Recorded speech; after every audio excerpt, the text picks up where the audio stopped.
Olá, sejam bem-vindos ao seu canal Novais Histórias, com mais um episódio, Perdão.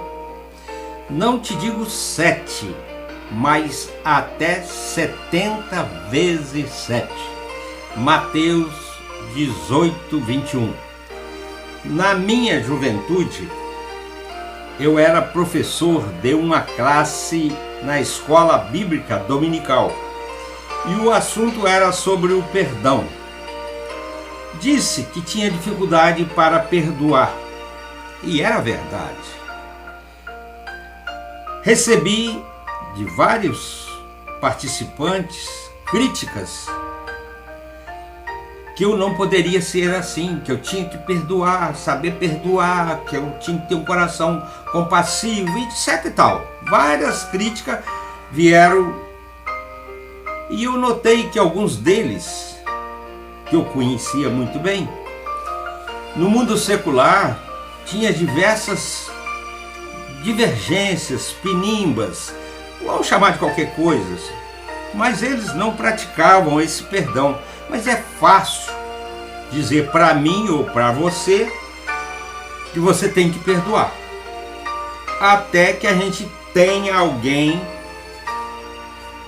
para perdoar de fato na nossa vida. Perdoar é uma coisa, não é uma coisa simples, não é, nem fácil, mas é necessária. Sabe por quê? Porque nós temos a capacidade de decepcionar as pessoas. E as pessoas têm capacidade de decepcionar-nos.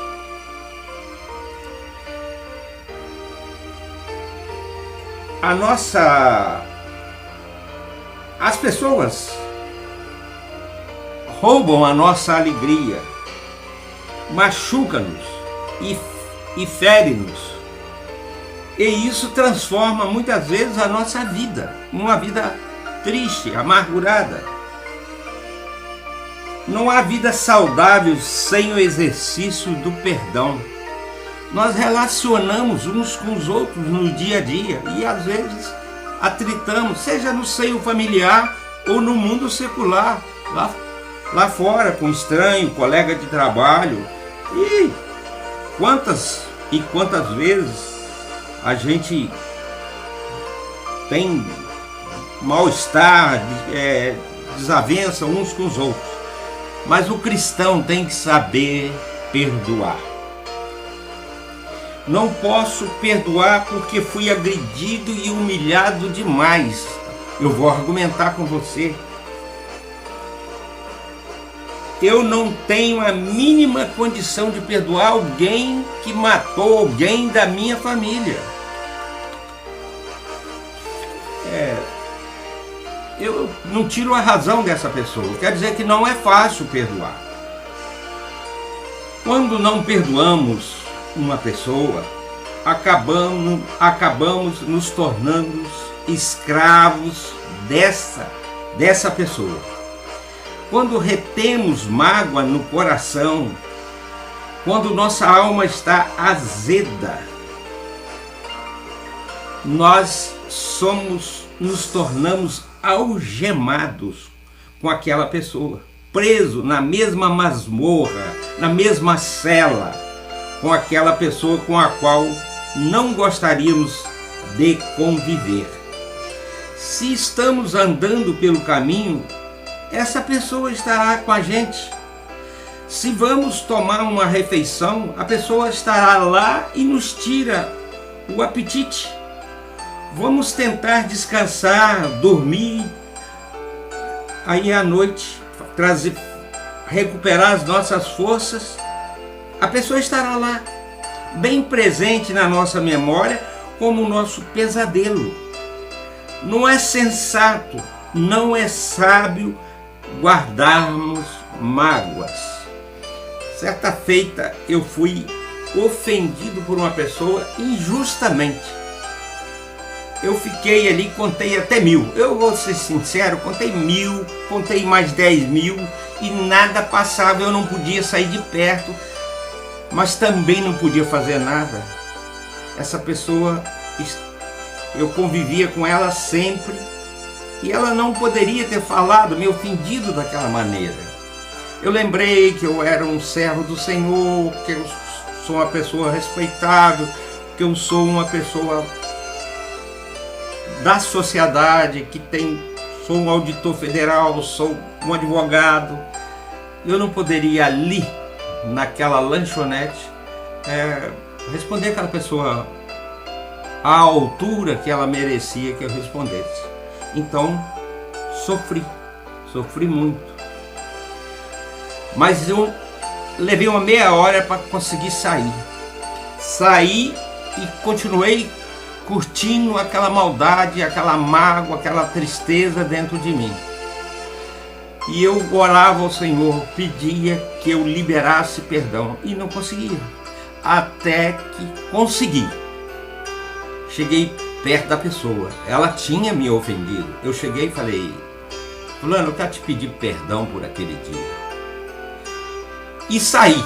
Irmão, não foi correto o que eu fiz, mas deixei ele de boca aberta.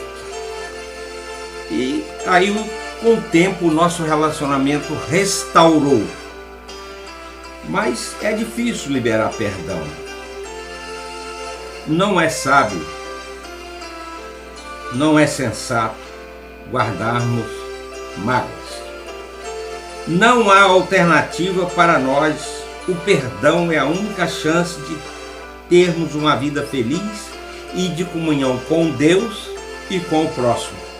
Olha o que a Bíblia diz: se, pois, ao trazeres ao altar a tua oferta, e ali te lembrares de que teu irmão tem alguma coisa contra ti, deixa perante o altar a tua oferta, vai primeiro reconciliar-te com teu irmão, e então, voltando, faze a tua oferta.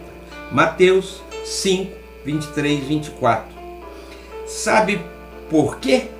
Porque não podemos estar bem com Deus se também não estamos bem com o próximo.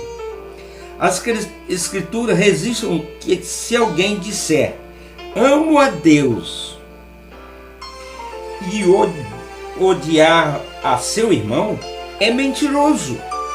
Pois aquele que não ama o seu irmão a quem vê, não pode amar a Deus a quem não vê. 1 João, capítulo 4, versículo 20. O perdão é o caminho da restauração da nossa vida. Não há possibilidade de vivermos bem a não ser que liberemos o perdão. Pude compreender a palavra perdão com toda a sua extensão quando parei para analisar uma parábola que Jesus contou. Essa parábola está na Bíblia, no Evangelho de Mateus, capítulo 18, 23 a 35. É a parábola do credor incompassivo. Essa pessoa devia um valor enorme ao rei, e foi lá, o rei mandou cobrar e ele disse que não poderia pagar. Então o rei disse que ia vender sua família, seus familiares, todos os seus bens para receber. Aí ele implorou, ele reclamou, e o rei se comoveu e então perdoou a dívida.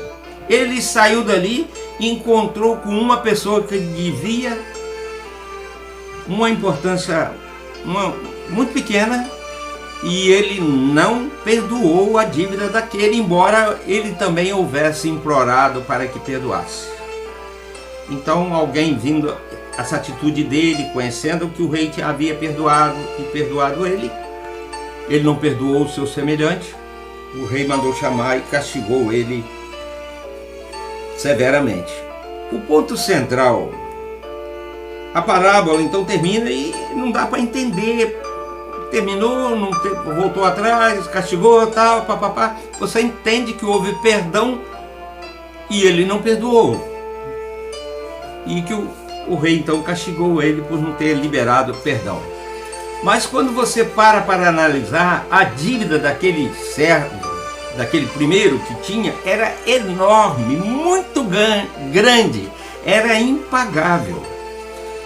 E o que ele tinha para receber com aquele outro era uma coisa mínima, que dava para perdoar. Então o ponto central dessa parábola, que às vezes nós não entendemos, é que fala numa moeda antiga, denário, talentos. Isso significava valores que, traduzido para a nossa moeda, é dívida de um país, dívida de algo assim.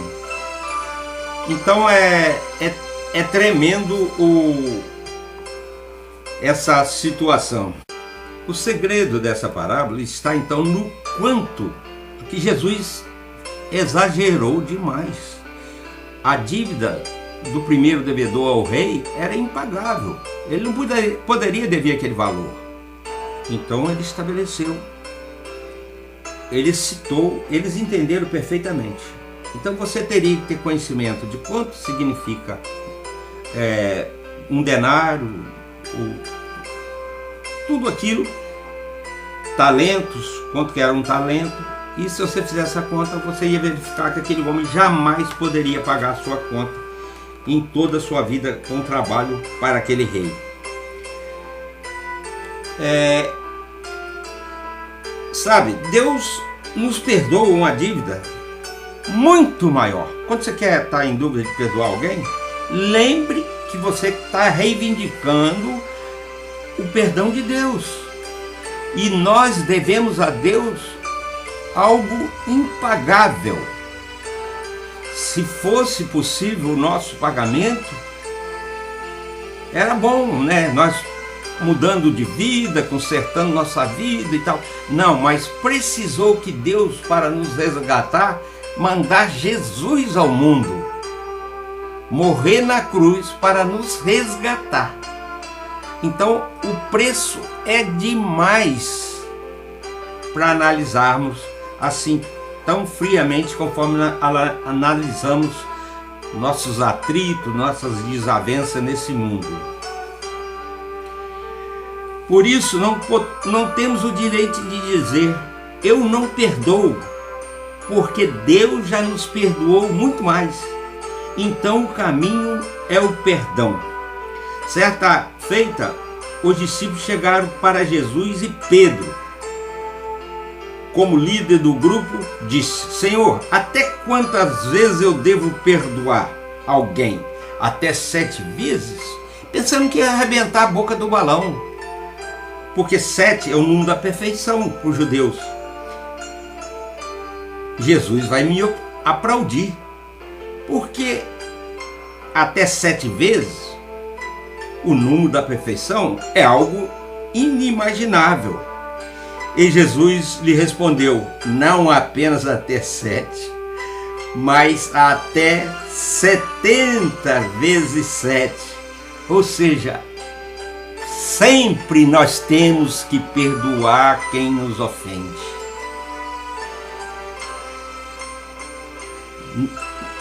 Jesus disse não.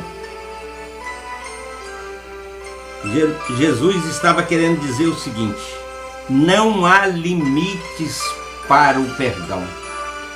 Não é 490 vezes. 70 vezes 7 dá 490. Mas não é isso. É muito mais. Deus, diz a palavra de Deus, que Deus lança os nossos pecados nas profundezas do mar e dele nunca mais se lembra. E ainda bota uma placa lá, segundo alguns: é proibido pescar aqui. Mas na verdade não é. Ele lança lá na profundeza e esquece totalmente os pecados. O sangue de Cristo nos purifica de todo pecado. Foi o nosso assunto do vídeo anterior. Dizer que para você é algo maravilhoso, é possível perdoar, É possível continuar, é possível construirmos pontes. É difícil, mas nós podemos construir pontes, estabelecer fórmulas de aproximarmos da pessoa e, em vez de cavar abismo, tapar os buracos. É possível termos a disposição de restaurar relacionamentos quebrados. É possível tomarmos a decisão de ir ao encontro daquela pessoa que nos feriu e de liberar perdão para ela, da mesma maneira que Jesus fez na cruz. As pessoas o pregavam na cruz, zombavam dele e ultrajavam, mas Jesus ao mesmo tempo orava e dizia: Pai, perdoa-lhes, porque não sabem o que fazem. Lucas 23, 32. Muito bem, é Jesus, é Deus. Então, para ele... Não, mas vamos ver outro. Então, um exemplo de um homem, Estevão. Estevão estava sendo apedrejado e humilhado, e na mesma medida em que ele estava sendo apedrejado, disse: Senhor, não lhes impute este pecado. Atos 7,60. Isso significa dizer que podemos perdoar. A Escritura Sagrada nos diz o seguinte: a qualquer um que te ferir a face direita, volta-lhe também a outra. E ao que te demandar contigo e tirar-lhe a túnica, deixa-lhe também a capa. Se alguém te obrigar a andar 1 milha, vai com ele 2. Mateus 5, 39 a 41. Deus quer dar-nos a capacidade de ter uma reação transcendental. É o caminho, é o perdão. Meu irmão, eu disse no princípio que tinha dificuldade para perdoar. Luto com isso a minha vida toda. Não pare de lutar. Libere perdão. Continue lutando. Porque muitas das vezes a mágoa é nos ensinada lá na primeira infância, quando a gente é criança. Os nossos pais involuntariamente cometem esse erro conosco e nos cria pessoas capazes não de guardar o rancor, não de querer desejar o mal para ninguém, não de nada, mas de não liberar perdão. Você precisa liberar perdão. Na oração do Pai Nosso, ele diz: Pai, perdoa as minhas ofensas, assim como tenho perdoado a quem me tem ofendido. Coisa nenhuma, nós não temos liberado nada. Devemos orar a Deus para que possamos ser pessoas libertas da mágoa. Talvez hoje, assim transformados, possamos escrever uma carta, enviar um telegrama, um e-mail, fazer uma ligação telefônica. Quem sabe até possamos fazer uma visita, ou ainda uma viagem para pedir perdão ou liberá-lo para alguém. Mas não deixemos pendência em nossa vida. Hoje é o dia de perdoarmos e de sermos perdoados. Aquela pessoa quem eu cheguei, passado uns 3 meses mais ou menos, cheguei perto dele e pedi perdão por ele ter me ofendido. Ele hoje me trata com a maior educação. Devemos fugir da aparência do mal? Devemos. Se você sabe que ali é ruim, não vai lá. Mas se você está convivendo na sua vida, no seu dia a dia, colega de colégio, colega de trabalho, colega dentro da igreja, irmãos, não pode haver nada disso. O perdão, senão nós não vamos ser ouvidos em nossas orações, Deus não vai responder. É condição que ele ensinou lá em Mateus, quando ele fala sobre a oração do Pai Nosso, como devemos orar. Ele não quer que você repita o Pai Nosso, não, conforme muitos fazem. Não. Ali é um ensinamento com as condições para ter uma oração atendida. Primeira coisa que eu preciso fazer é liberar perdão. Perdão para todas as pessoas. Quando eu olho para o passado, vejo minha vida cheia de marquinhas que às vezes nem tem condição mais de apagar. Mas Deus sabe que eu quero perdoar quem me ofendeu e não quero magoar ninguém. Vamos viver em paz. Que Deus possa nos abençoar, que Deus possa te abençoar, que possamos viver felizes, porque sem perdão não há felicidade aqui nesse mundo. Muito obrigado por ter ouvido esse vídeo e se gostar, passe para frente. Que Deus nos abençoe em nome de Jesus. Amém.